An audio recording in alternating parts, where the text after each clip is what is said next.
Welcome to Brand Talk, another way to talk. We're going to talk about business. We talk about brands that are in the news, your brand. We talk about brands that you use and you love every day. We have a different point of view. There's no yelling, there's no screaming, just good old conversation. Welcome to Brand Talk, another way to talk, with your host, Dr. John Tantillo. And now, here is the host of Brand Talk, John Tantillo. Good afternoon, everybody. And, you know, I always say this, but today is a very, very, very special day because not only do I like my guest, I liked and loved his dad. All right. And the important thing as an entertainer is that you don't want fans, you want customers. And I would go and pay money to see his dad perform in the 1980s in the movies.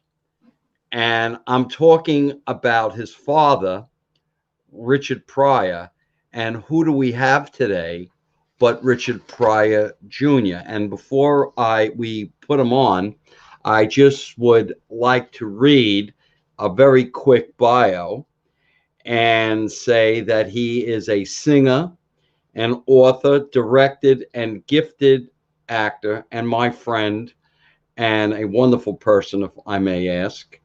He has performed in films like my favorite, I would have to say one of my favorites, if not my favorite movie, The Color Purple, Bustin' Loose, College Debts, Beyond the Basement Door, as well as playing the lead in the sitcom series Lizards. Not only an amazing artist, and I did not know this until today, but also a minister. He has filled his life with love, doing things he is passionate about. Without any further ado, here is Richard Pryor Jr. Richard, welcome to Brand Talk. Oh, I'm so excited, man. I'm happy to see people. Yeah, isn't it great? Isn't it great, man? I got to tell you. So so you and I met. I'm gonna let the beans out of the bag, I guess, or the out of the can. And you were performing with our mutual friend who owned the Gotham Comedy Club. And you were doing, I think it was a song and dance routine or song, and you were doing a little comedy. And somebody said, your name. And I said, is he related to Richard Pryor? And they said, yeah. I said, well, I got to meet this guy. So I went up to you and I was a little nervous because your dad was really, because when I got into your dad's comedy, I was a graduate student. I was 29 years old, and he was everything. And he could make me laugh. He put a smile on my face. Right. And I went up to you and I referred to you as the legend. And you corrected me. You said, I'm not the legend. My father was. And the goosebumps went up the arm because there aren't many sons and daughters of celebrities that say that. Right. And I just was so taken in by you. And then, of course, it was Bernie. I mean, Bernie and I are like brothers. We're brothers from a different mother, you know? Right. And so with that said, I'd like you to maybe respond to my silliness of fawning all over you and thinking maybe that I was a stalker or something. But go ahead. But I was just so impressed by how humble you are. Right. Well, it's to me, it's not even a thing of me having to even try to be a humble person or anything like that. It's just who I am. It's the way I was raised. So I never really look at things through the eyes of the average Joe who looks at a thing like Richard Pryor's offspring or his son or his daughter or anything like that. I just look at it as like my dad who worked. And in my eyes, it's like my dad worked in a factory. So I never see the way the people see it on the outside. I never see that because I don't know him in that aspect. I know him more in the aspect of just being home and being the dad. So when I meet people, it's either a thing of that I'm usually extremely bashful or shy and quiet. Right. I won't actually go up to people and just hold a conversation unless I like force myself to do so. Right. But when people come up to me and they say things like that, I want to, I acknowledge it, but I want them to know that, who my father was. Now, if you want to get to know me down the line, then that's a great thing. But a lot of times you have to get that out of the way first before people actually get to really know who you are as a person. Right. The story I really like, and this is BrandTalkk, and it just resonated with me, and also gives me added evidence of why I adored your father, and the sensitivity that this man had, that your name wasn't originally Richard Pryor Jr.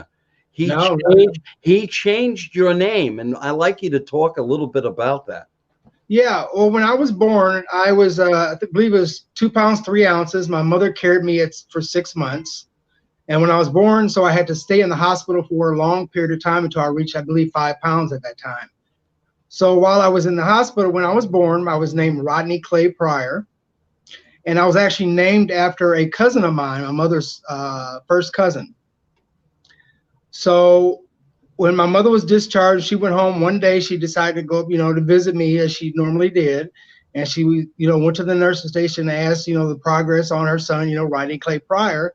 And the nurses were like, we don't have a Rodney Clay Pryor. We've got a Richard Pryor Jr. listed here. And that's when she found out that my father actually went up and changed my name because he was jealous that I was named after an old boyfriend or something. And I realized my mother was very young at the time. But the funny thing about it, years later when he became famous, he said if he ever would have known he would have been famous, he never would have done that. He would have left my name as is. Why is that? Because he knew the luggage and everything that came along with it, and all the things that had to be carried because of just that name. And I look back. Go ahead. I'm sorry. I look back on it how I, having to know who your friends are people being genuine with you? Do they really care for you, or are they out to look for what they can get out of the whole thing? So those are the hard things that I grew up with, having the same name. I'm sure I would have had some of that as well because of who my father was, but I think that having that same name had added an extra kick to it. You had mentioned it, and I don't mean to correct you, but I want to get how I see your father. He said that he didn't want you to ever think that people liked you for being his son. He wanted it to be a sincere, and I think you said something like, when it came to falling in love with you or somebody. Did I say this the right way? Yeah. I mean, just amazing, just really, really, really amazing. And before I came on, one of my favorite movies. I don't want to, I'm getting old, and what happens is I shouldn't say that. I know everybody's going to tell me I shouldn't do that, but anyway, Stir Crazy was probably one of my favorite movies, because your father's expression when Gene Wilder is going and doing his craziness, Oh where he yeah. actually jumps on he jumps on what do they call them? And not an inmate, but the guys that in fact The TOs. watch over the The prisoners. TOs.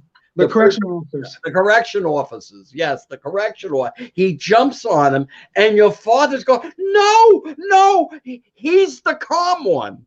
Yeah. Okay? He's the calm one, and and his expressions.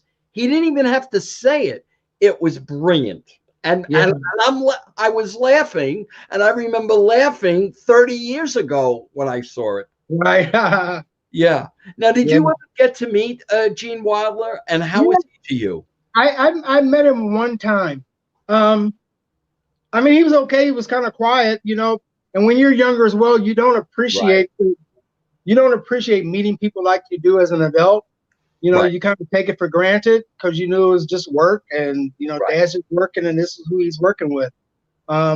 So you learn to like take it with a grain of salt, and then later on in life is when you actually appreciate certain people that you actually met, or you sit back and wait a minute, I met that person, because you've met so many people, you forget who you met.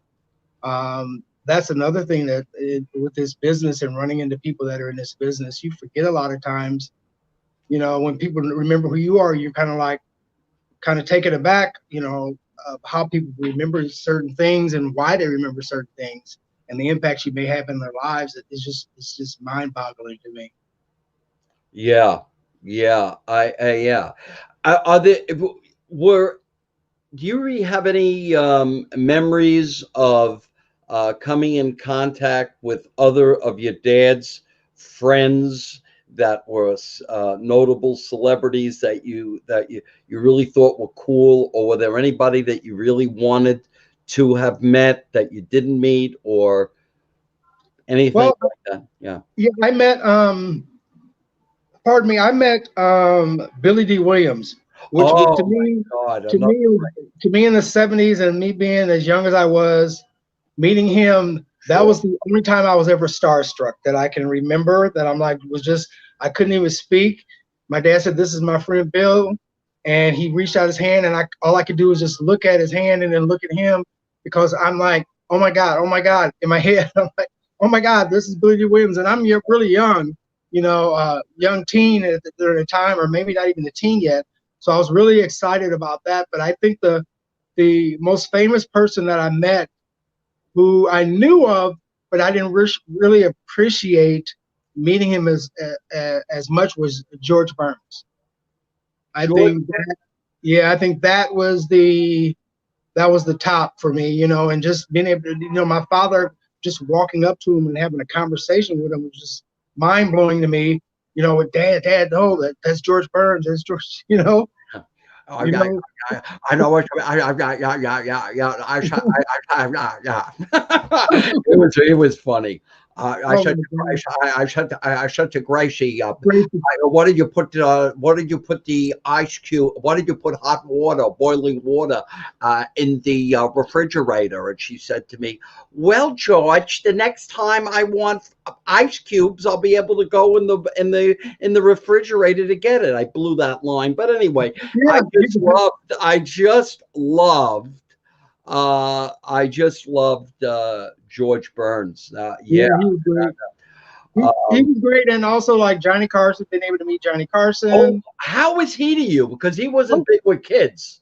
He was very nice. I never, there was no issue. I met him actually because my dad was doing a show called Midnight Special with Wolfman Jack, and I remember we were taping in the same studio.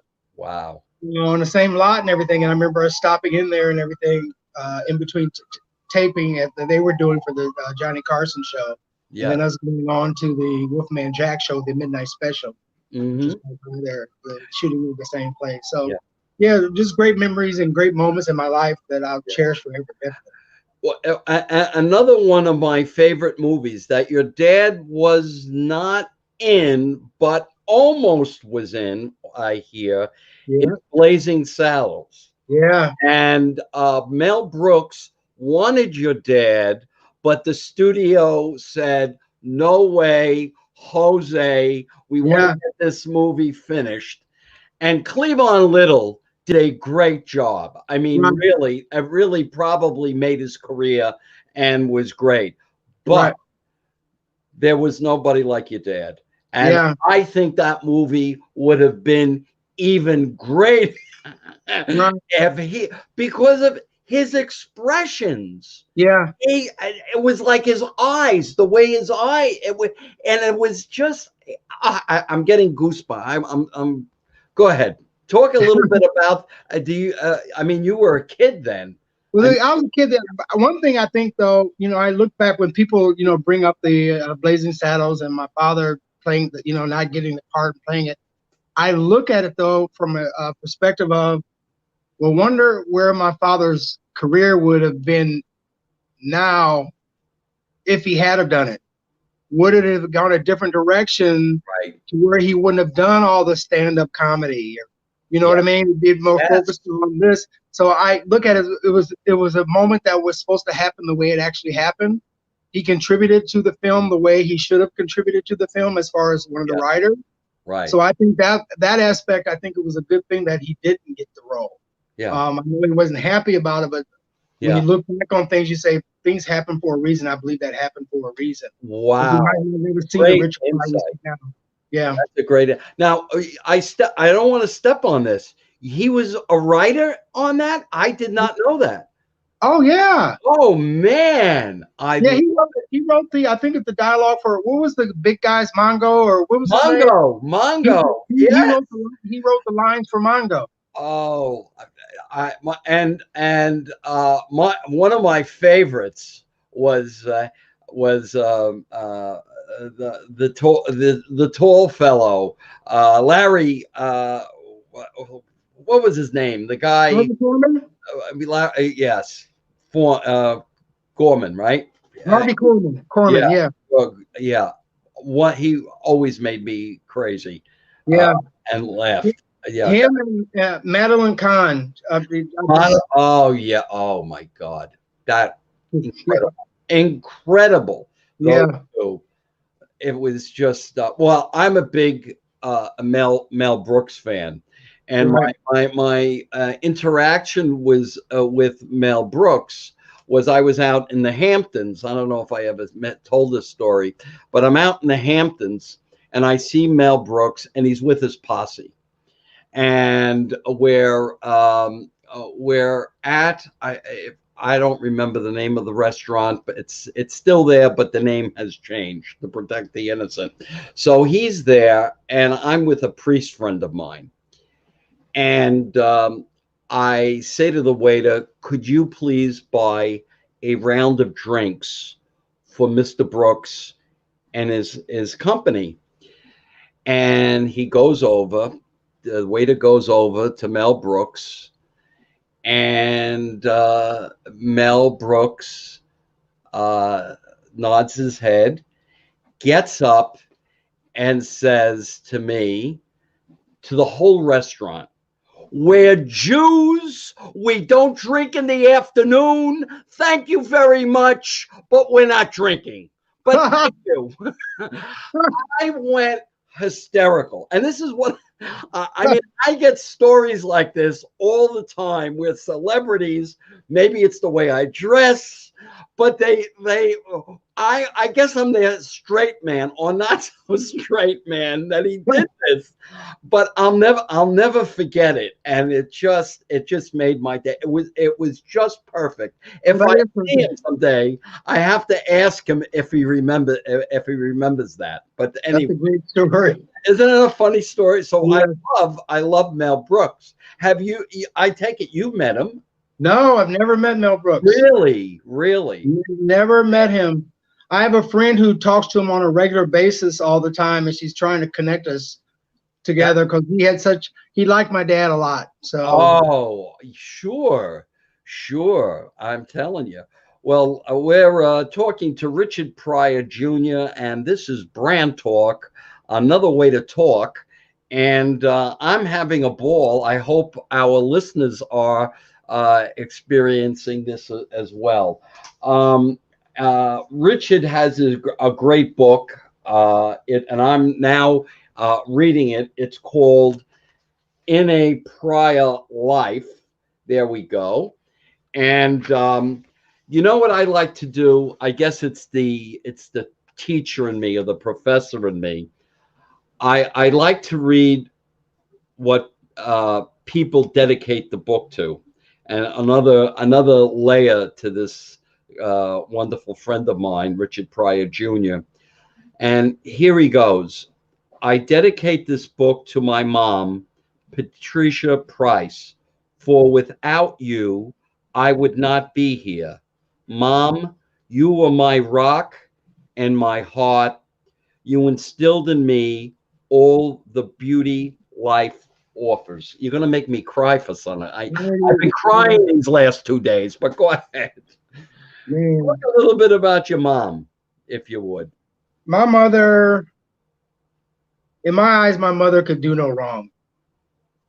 To me, my mother was perfect, although she wasn't perfect. None of them were perfect. But my mother kept me extremely, extremely grounded. Like the times when I would go to Hollywood and stay at my dad's, you had the cooks and the housekeepers and the drivers, and everyone catered to your every need and all that stuff. But when I got home, my mother was making sure that I stayed grounded. It was like, take out the garbage, wash the dishes, do this, do that. So she never allowed me to get in my head where my head could have went easily. Sure. She kept me so grounded. I'm so thankful for it. The fact that I could, sit with a queen and have a meal, or sit with someone who has nothing and have a meal, and treat them both exactly the same way. Absolutely. And so she instilled that into me as far as just being a good person. I saw the things that she went through, the struggle she had in life, and picking the wrong people in relationships, and the abuse and things that she went through. She was an extremely, extremely strong woman. Yes. And people, always asking, how's your dad, and this about your dad. And yes, my dad is great, but without my mother, I definitely would not be here. Yeah. There is a incident that you mentioned in the book, and I would not bring it up if it wasn't mentioned and it wasn't public, where your grandmother saw that your mother had a mark on her, and your grandmother kind of asked, where did you get that from? Mm-hmm. And your mother really didn't give your dad up, but mentioned something like your grandmother said, was that Richie, referring to your father? And your grandmother, yeah, my great grandmother,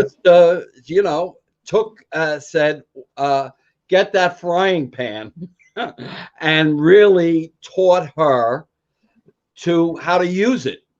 Yeah. And the next time your father did that, bingo, as my father would say, bingo, and knocked him out. Maybe you can talk about. Well, what it was, my mother during that time when they were young and married, and my father was sick of looking at potatoes, because I guess she would make, fried potatoes, mashed potatoes, she would always doing these potatoes, and he would react by throwing the food and then hitting her.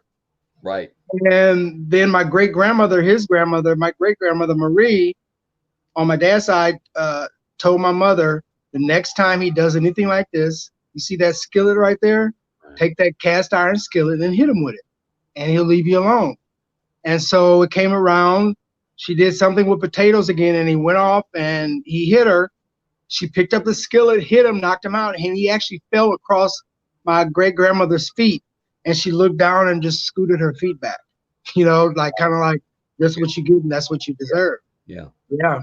Yeah. And I just want to put this in perspective, that men at that time, that was the way they would do it, because my grandfather used to beat my grandmother up. Yeah. As a matter of fact, one of my aunts was a product of them making up after my grandmother left. Yeah. So I mean, this is not something that only certain people went through. This was something that a lot of people went through. And Yeah, women. Well, you know, you didn't have rights with that. Just like when, you know, he went up and changed my name in the hospital. Yes, You know, because he could do that. right. Exactly. Exactly. And so that's I think is really, really, really interesting. Yeah. So yeah. And you there's another incident that I get a kick out of, and this is something that today you just could never do. When I was a small boy, my father worked for Rupert's Brewery, or AKA Knickerbocker Beer was their brand name. They were the sponsor of the New York Yankees. Mm-hmm. Okay, my father knew Phil Rizzuto and blah, blah, blah. So we had always Knickerbocker beer in the house. And at 5 years old, I was straight. Now they only gave me a little bit of beer. And what I would do is, you couldn't do this today.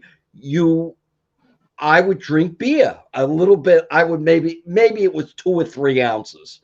And when I had an upset stomach, I would have blackberry brandy that I still use today to settle my stomach.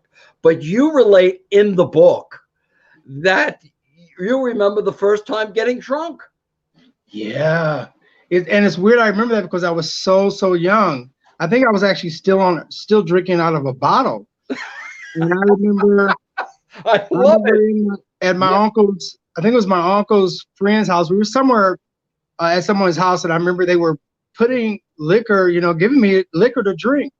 And I actually remember them riding me through the park, and I remember me throwing up out of the car because I was so drunk and staggering around. My grandfather had a fit though.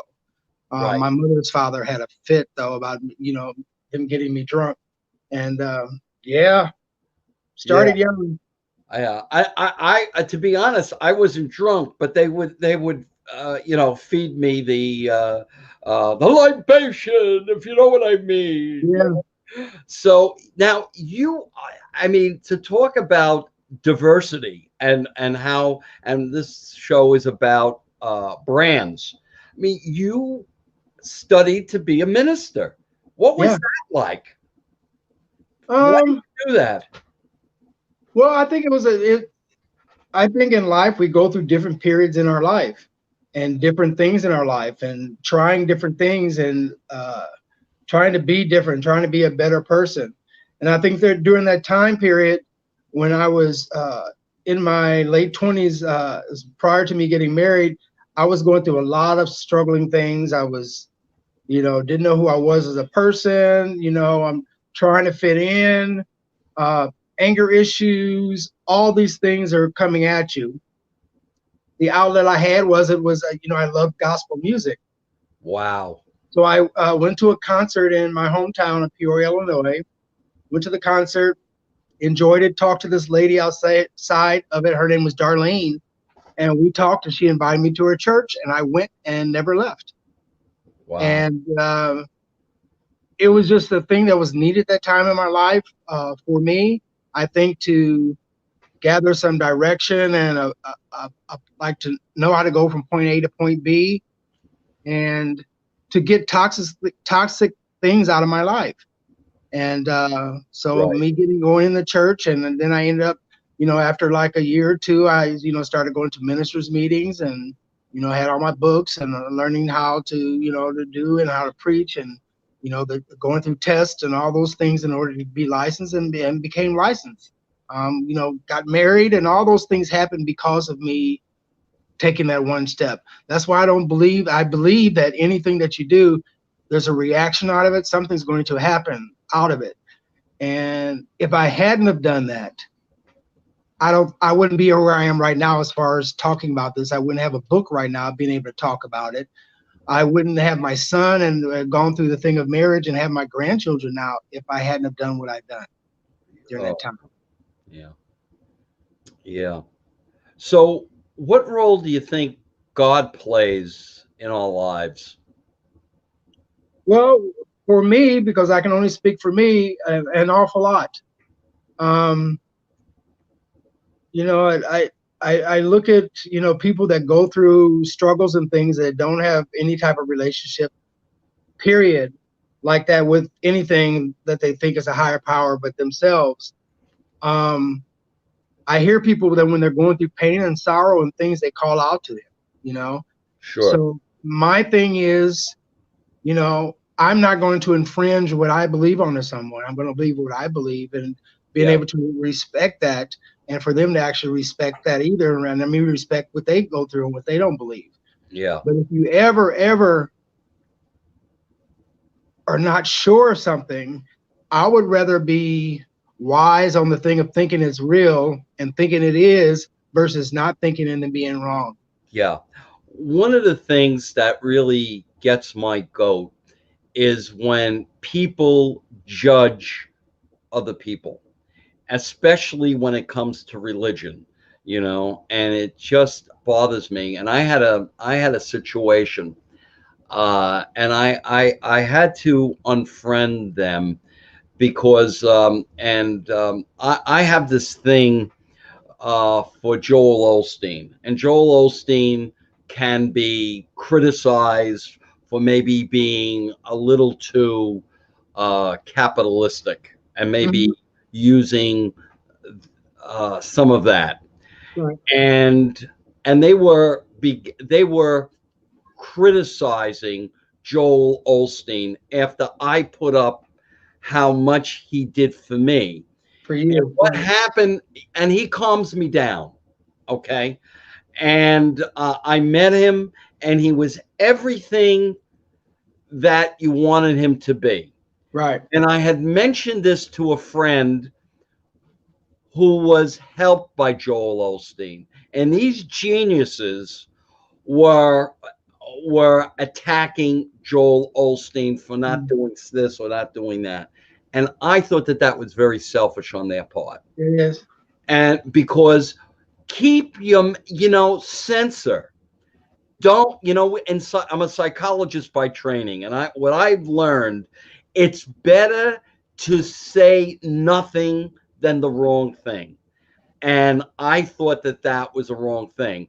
That person, by the way, was a priest. I couldn't I could not believe that this was coming from a priest, that I had to teach a priest. But you got to understand, I was a Franciscan monk for 5 years, so I know a little bit about the business. So I keep my mouth off of ministers, bishops, all that stuff, because absolutely there's a cause and reaction to everything that we do. You know, when we point a finger at someone else, you know, things are going to come back at us as well.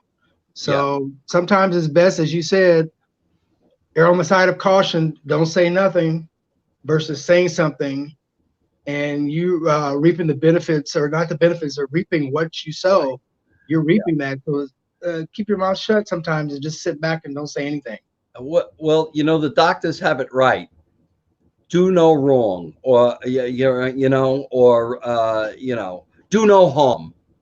Do no harm. Do no harm. So it's just edit yourself, and I get a lot of that on my Facebook, where what I always try to do is I always try to be a gentleman. And somebody just said to me, "It's a pleasure to have a discussion with you." So I mean that always is good. So let me ask you, you know, as I said, this is BrandTalkk, by the way, heard every Thursday, another way to talk at 3 o'clock every Thursday. And today we're talking to Richard Pryor Jr. What is your brand, sir? Are you a singer? Are you a dancer? Are you an Indian chief? What is it that you do? I'm now, you know, I'm now an author is added to that. Oh my God. And when people ask me to put, you know, because I sing and I act, and now I'm an author. So they say, well, what are you and everything? I'm an all-around entertainer. I consider myself an entertainer. I love it. Because I can't, people ask me like, well, do you love singing better or do you love acting better? I can never put one above the other because they're all a part of me as far as who I am. So I never want to put and say singing's more important to me, because when I'm doing the singing, that is the most important thing. Right. As far as what I'm doing, I'm able to interpret a song the way I want to if I'm doing a cover or something. But when you're acting, you're also able to interpret that character the way you see that character going in life, and the way the character's moving, the way that character walks and talks. So when you're doing that, that's the most important thing that you're doing. Right. Both those things are like, it's like a hand. All those are needed in order for my body to function the right way, for me to pick up food and eat and do all those things. Those are all of the most important things to me as far as my life. So my brand, I would have to say, if people say you can only choose one word, it would be entertainer. Entertainer, that's good. And I don't know if our listeners realize this, but the way it used to be, and you, please correct me if I'm wrong, the way to make the most money was through music. Yeah. Those are the richest entertainers that you can in fact be. You know, and all of this for yours truly here. I mean, all of this creative stuff has only come within the last 10 years, because my burden in life was I was chubby all my life. So I only became somewhat normal weight in my 50s. Okay. Wow. So I always I always felt insecure. So I was never thin. I was never the Adonis. You know, I didn't have a lot of girlfriends.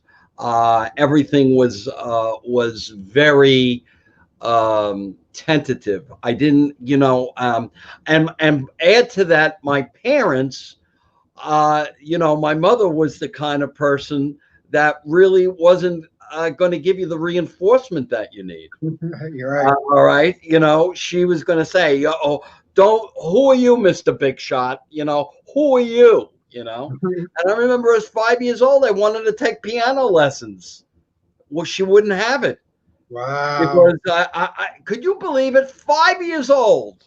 My sister says, well, she calms me down every time I go into this, and my listeners know about my piano lessons. And the book I want to write, my autobiography, would be My Mother Said No to Piano Lessons, which would really tell you what the torture that I went through. Now, mind you, that I was a chubby, because what they did in my Italian American household was, anytime I was frustrated, mangiare, Gianozzo, yeah, eat, and that's what I did.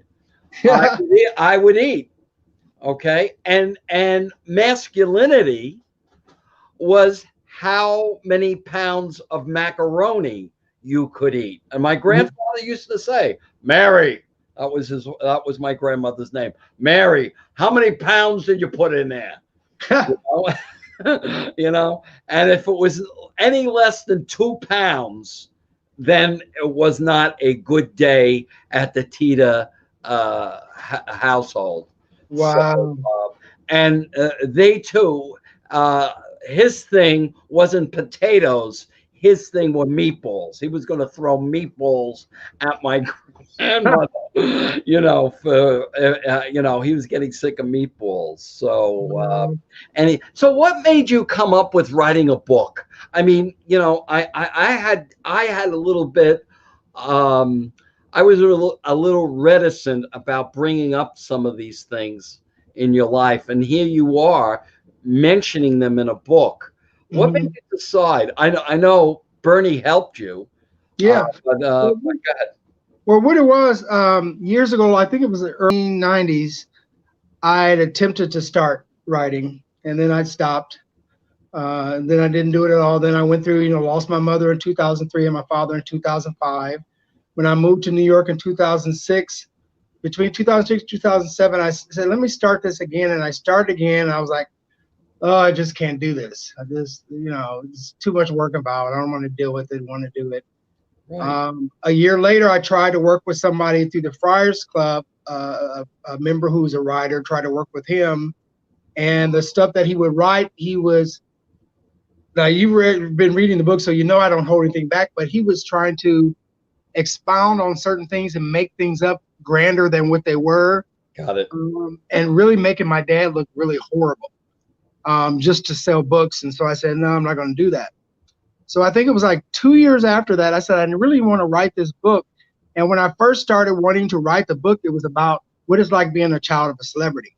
Yes. So once I started, I got together, I met with my manager, Bernie, and Bernie First Band. He knew Ron Brauer, knew him. So we kind of talked and we clicked a little bit, and I was comfortable talking to him. So what I did, I was going to do a one-man show, and what I did, I made a map, not really a map, I did points of different things I went through in my life. And I think it was like 1 to 132, I think I ended up with. So what I did, I would go to number 7 and just record and start talking about what that was. So when it started, it was one thing. By the time I was finishing the book, it was like, man, I've been through some stuff, because I went through, when I would write a book, I get physically and emotionally ill. Sure. Going through the process, and things that I forgot about would come back. And then you had that raw emotion that you had stuffed down inside. So I'd go through that, and there were times I couldn't do anything. And Bernie would call me and say, get up, you got to get up. We got to get this done. You're on a deadline. You got to do this.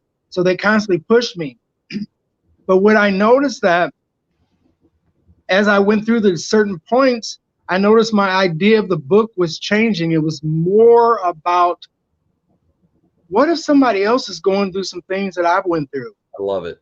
What if they don't have anybody in their life to say that you can survive this and you can, flourish after all the struggles you've gone through in your life?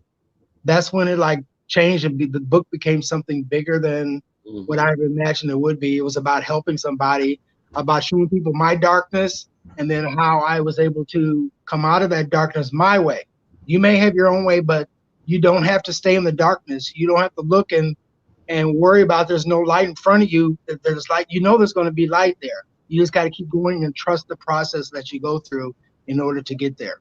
Yeah, that's why I love you so much. And I'm not just blowing smoke up your nose. I mean, you just are such a wonderful, wonderful man by taking that and wanting to help people. Your mom and your dad did I think, a great job. If I could be, I hope that doesn't sound like I'm being patronizing. With me, it's really sincere, and I just think the world of what you've been able to accomplish and your journey. Your journey.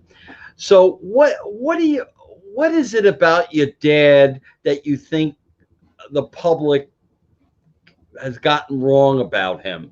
And maybe I'll share, but I want you to, maybe I won't have to even bring it up, because you'll deal with it by your letting us know. But what do you think he's been misunderstood about? Well, I think one thing is that people think my father is the caricature that they saw on stage. Oh, wow. Yes. I watched, when they're talking about doing a film of his, and this actor's going to portray him, this actor's going to portray him, and then you see them doing a clip or something. They're doing the caricature of Richard Pryor on stage. Right. They're doing the character of Richard Pryor in a film, but they really have no idea who Richard Pryor really is, other than that voice. The voice, getting, the high-pitched voice when he goes through certain things, and modulation of his voice when he does certain things, and his mannerisms. But who is the person? Right. Who is the person? You have to know the person in order to portray it. And I think that's the misconception that people have about my dad. They think he's that person that they see on stage, and he's totally wasn't. Right. My father was an introvert. He was quiet. you know, kind of a little on the bashful side, the same way I am, unless you're on stage performing, that you come out of that. Right. Right. But I think a lot of people have a misconception about that and think that's the way he was. You know, sure, he was different when he was partying. Right. When he started partying all the time, he was still by himself and still an introvert because he was isolated and he was alone when he was doing those things. So even the things that you do things for to get you to cope with things and to go through life and to do those certain things, those same exact things will put you right back in the same place of where you were unless you deal with it. There's no way running from it and getting away from it. You can try all you want, but you're going to eventually end up right back there and have to deal with what you're going through in your life. And I think that's the misconception people had. They think my dad was who they saw on stage, and it wasn't who he was as a person. Well, I think that's with a lot of entertainers. There's the persona, and then there is the real person. I mean, Johnny Carson was a very, very shy guy. Yeah. And you know, one of the things is that what you really wouldn't want to do is to back him into a corner or you know, come up to him and startle him, because you might not get, because he was a very shy guy and you didn't know what you were in fact going to get.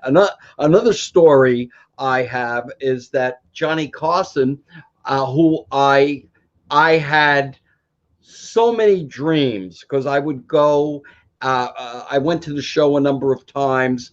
I would go to sleep watching the Tonight Show and graduate. I loved Johnny Carson, and I had many dreams about him.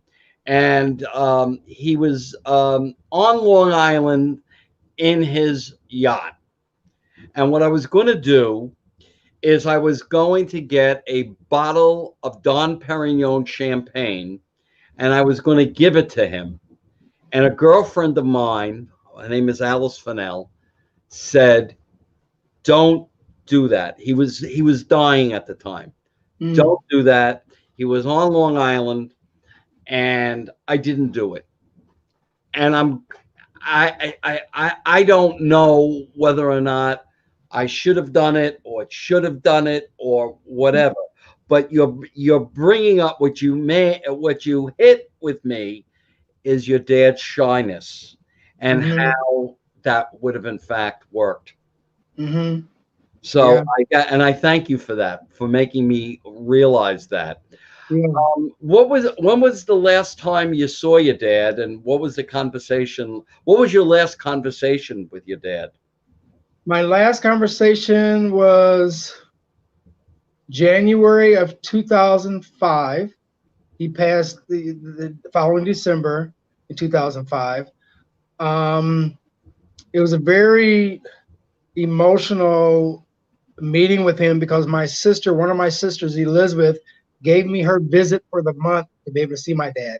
I hadn't seen my dad in 6 years because his wife had refused to allow me in his life. I'm sorry to hear that. And she would do a lot of that with if she was mad at us, there was an amendment to the will. Then we weren't in the will. There was this would happen. We couldn't see him, and all of these things happened. So I had my friend Ryan drive me from Des Moines, Iowa, where I was living. And we drove out there. I said, I've got to see my dad. I'm just going to the house to see him. I'm just going to go see him. I need to see him. So I tried to. They wouldn't let me in and all that. And they lawyers sent a letter where, you don't have a visit set up. And my sister, Elizabeth, said, well, let me give him my monthly visit. And then they still said no. She says, why? It makes me think that there's something personal there now. If I already have a visit scheduled and you're not allowing me to give it to my brother, it sounds like it's personal. So then they reluctantly allowed me to go see my dad. So my visit with my dad was very difficult. I was so happy to see him, being able to hug him, kiss him and all that. But I also, in that time period, had to tell him that my mother had died 2 years prior. Oh, wow. So, and him and my mother were always close because when she was dying, she was like, call your dad. I just want to talk to him one more time. Because they talked all the time throughout life.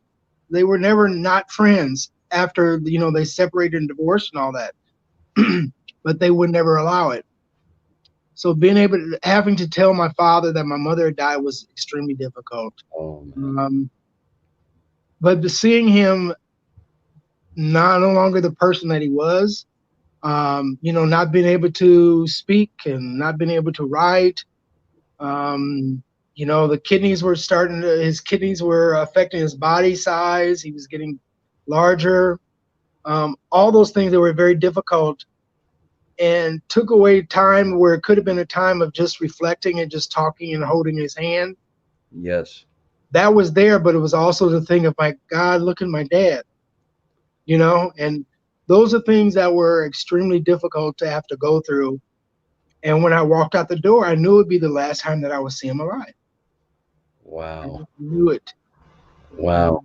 That was in January, and he passed that December. Wow. Wow. And what would you say, by the way, thank you for sharing that with me and us. You're just, boy, I feel so close to you now. I hope I can keep it together. What if you were to summarize what was the best piece of advice he gave you, what would you say it was? Other than making you the wonderful person that you are. Go ahead. I used to say another thing that is quite funny, but I'm going to hold my tongue. I think it was a thing of, it was more of an observation, although he has said it before. I watched him work, and I watched him on sets of films, and I watched him backstage before he went on stage and to perform in front of thousands. And the respect he treated everybody with, whether it was the guy that opened the door up to come into the sound stage, wow, or it was the painter, or it was the lead actress is playing opposite of him, or the director, or the gaffer, whoever it was, he treated everybody with respect. And I'm not sure, I'm sure he had his moments, during his drug use times, and, he had moments where he wasn't the easiest person to be around. But for the most part, when he came to the set and he worked and everything, I saw him respecting everybody and speaking to everybody. It was never a thing where you couldn't go up to him and talk to him or anything like that. Laughing there, and you hearing jokes and him laughing with the crew on certain subjects and topics that they brought up and everything, and just seeing that.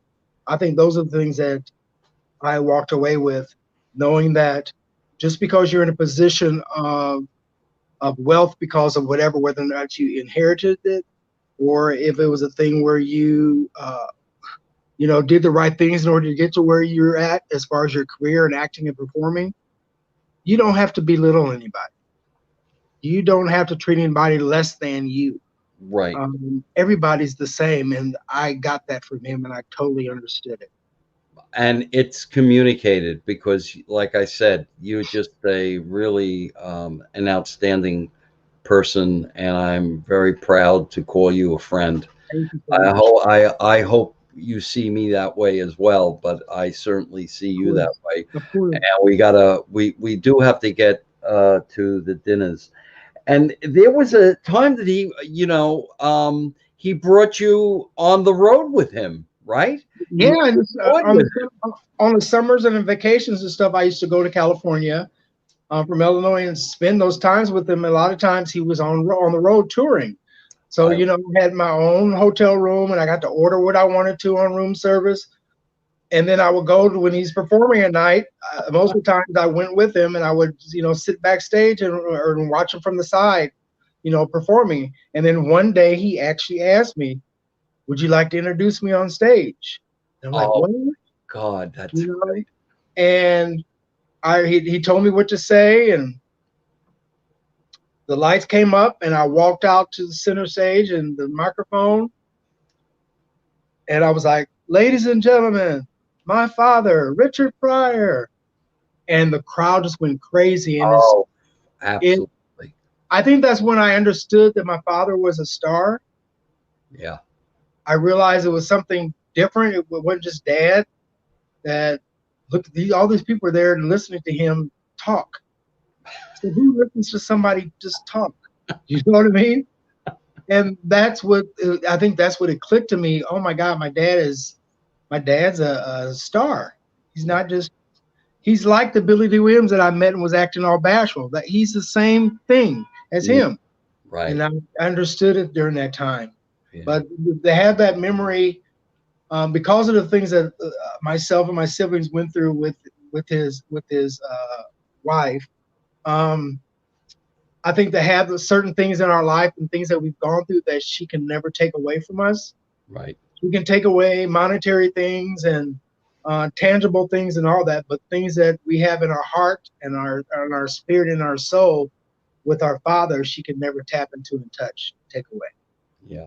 Well, you know, I really feel for you about this, but I just want you to, and this doesn't take away the pain, but there are a lot of celebrity children that have gone through what you've gone through in terms of the, you know, the new wives and all of that. And it's just a shame. I'm not going to mention names, but I mean, I hear about that, and everybody kind of like, you're Richard Pryor's son. That must have been so much fun, and all the people. But there's another side of it.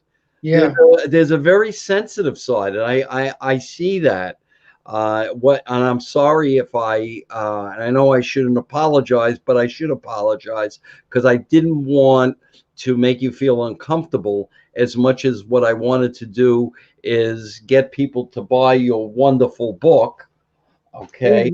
All right. No problem. I'm an open book, so it's good. Yeah. There you. And you were a little cutie pie. You must have, everybody must have wanted to pinch your cheek. They did. I remember those times. They did. I remember. This picture, the picture on the cover of the book, actually, Billy D. Williams' son sent that picture to me. His name is Corey. And Corey sent it to me, and I asked him, I said, can I use this picture? He said, absolutely. I believe his dad took this picture. Billy D. Williams took this picture. Oh, wow. And we were at Billy D. Williams' house. That is terrific. Yeah. That is terrific. Are you friends with Billy D. Williams' kid? Yeah, Corey, yeah. Corey. He's the one that, you know, we would ride in the back of the car, you know, and the girls would be screaming and stuff, you know, the teenage girls in Hollywood, because we were doing a magazine or something, our picture and stuff, and they knew who we were. It was just it was fun times. Oh, geez. This is terrific. Now, where can we get this book? Where can we get the book? The book I know you can purchase the book on Amazon. You can also purchase the book on the website. You go to innerpryorlife.com. There's links set up there where you can actually order the book, or you can order directly through the publisher, which is bearmanormedia.com, BEAR. Okay. But yeah, you can definitely order the book. And what I've been doing, people have been contacting me, and I've been taking their payments, and I've been ordering books and signing them and sending to them. So if there are people that want a signed copy, just, you know, let me know. Oh, and where can we get you? You can get me anywhere under Richard Pryor Jr. I'm all the social media platforms, Instagram, Twitter, and Facebook, the Richard Pryor fan page, or my personal page, Richard Pryor Jr. Oh my Lord. Well, like I said, this is terrific. Is there anything else you want to promote that I might be missing? You're directing something, or you're what I'm doing, I'm actually working right now to make my book a one-man show called Inner Pryor Life, where I'll portray most of the characters in the book. So I'm actually working on that. I'm also working with a writer named Liz Fuller, who wrote a book, her husband wrote a book called The Interrupted Journey about Barney and Betty Hill. They were an interracial couple, but they were one of the first documented couple or people that were documented talking about being abducted by aliens. So there's a play about it now. So we're trying to get that one kicked up and going. So that's what I'm waiting for everything to open up, so we can get going at it. I'm going to actually star of that one as well. Okay, well, this is good. We only have about 30 seconds, and all I want to do is tell you what a real honor and pleasure it was to have you on today. And thank you very much, Richard Pryor Jr. And I'm looking forward to dinner real soon. We'll go to Patsy's. Okay, Thank you so much for having me. I appreciate it. It was really great. It was really great. So this is Dr. John Tantillo, JT, saying so long for BrandTalkk. See you next Thursday. Bye-bye.